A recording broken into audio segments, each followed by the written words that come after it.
இன்றைக்கி நம்ம வந்து முக்கோண சப்பாத்தி எப்படி செய்யணும் அப்படின்னு சொல்லி நான் உங்களுக்கு காட்ட போகிறேன். அதுக்கு தேவையான அளவு சப்பாத்தி மாவு 1/2 கிலோ நான் எடுத்துருக்கிறேன்.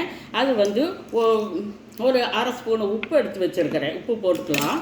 அதுக்கு வந்து நான் தண்ணி தேவையான அளவு தண்ணி வந்து நான் 1 டம்ளர் தண்ணி, பத்தலைன்னா இன்னும் கொஞ்சம் தண்ணி கூட நம்ம எடுத்துக்கலாம். இப்போ வந்து நல்லா பிணையணும். இதுக்கு வந்து நம்ம வந்து 1 ஸ்பூனு எண்ணெய் விட்டுக்கலாம். 1 ஸ்பூனு எண்ணெய் விட்டுட்டு அதையவே நல்லா பிணையணும். அதுவே இப்படி நல்லா பிணைஞ்சிக்கணும். பிணைஞ்சிட்டு கொஞ்சம் நேரம் ஊற வச்சுட்டு இப்போ வந்து நம்ம வந்து சப்பாத்தி முக்கோண சப்பாத்தி எப்படி செய்கிறது அப்படின்னு சொல்லி நம்ம இப்போ வந்து பார்க்கலாம் வாங்க.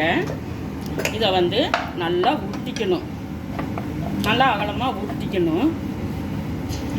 எப்பவுமே நம்ம நைட்டு சப்பாத்தி இட்லி தோசையை விட சப்பாத்தி சாப்பிட்றது நம்ம உடம்புக்கு நல்லது.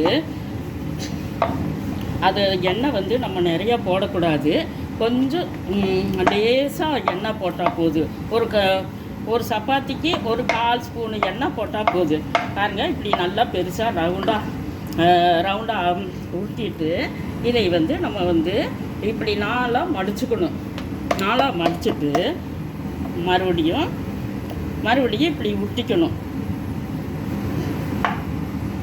நல்லா திருப்பி போட்டு நல்லா உருட்டிக்கணும். நல்லா உருட்டியாச்சு. இப்போ அடுப்பை பற்ற வச்சாச்சு. இப்போ நம்ம வந்து உருட்டுனதை இந்த முக்கோண சப்பாத்தியை இப்படி போட்டுக்கணும். மறுபடியும் அடுத்த சப்பாத்திக்கு இந்த மாதிரி ரெடி பண்ணணும். இந்த மாவை வந்து இப்படி நல்லா 2 பக்கம் மாவை இது பண்ணி இதே மாதிரி நம்ம அகலமாக உருட்டிக்கணும். நல்லா ரவுண்ட் ஷேப்பில் நல்லா உருட்டிக்கிட்டோம்னாக்க சப்பாத்தி சாப்பிட்றதுக்கு ரொம்ப நல்லா இருக்கும். ரொம்ப மெதுன்னு இருக்குது. நம்ம உருட்டுனதே கொஞ்சம் நேரம் ஊற வச்சு அப்புறமா நம்ம வந்து இந்த மாதிரி முக்கோண சப்பாத்தியை நம்ம செய்யணும். இப்போ பாருங்கள், இப்போ ரெடி ஆகிடுச்சு. இப்போ வந்து நம்ம வந்து இதை வந்து 2ஆக மடிச்சிடணும். 2ஆக மடிச்சுட்டு பார்த்தோம்னா சப்பாத்தி சாப்பிட்றதுக்கு நல்லா மடிப்பாக நல்லா அழகாக வரும். சாப்பிட்றதுக்கும் நல்லா இருக்குது. குழந்தைங்க விரும்பி சாப்பிட்றதுக்கு சூப்பராக இருக்கும்.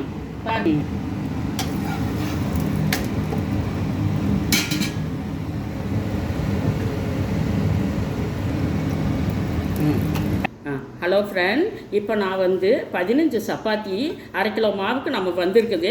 இப்போ எப்படி இருக்குது அப்படின்னு சொல்லி நம்ம பார்க்கலாம். பாருங்கள், நல்லா அழகாக நல்லா வந்திருக்குது.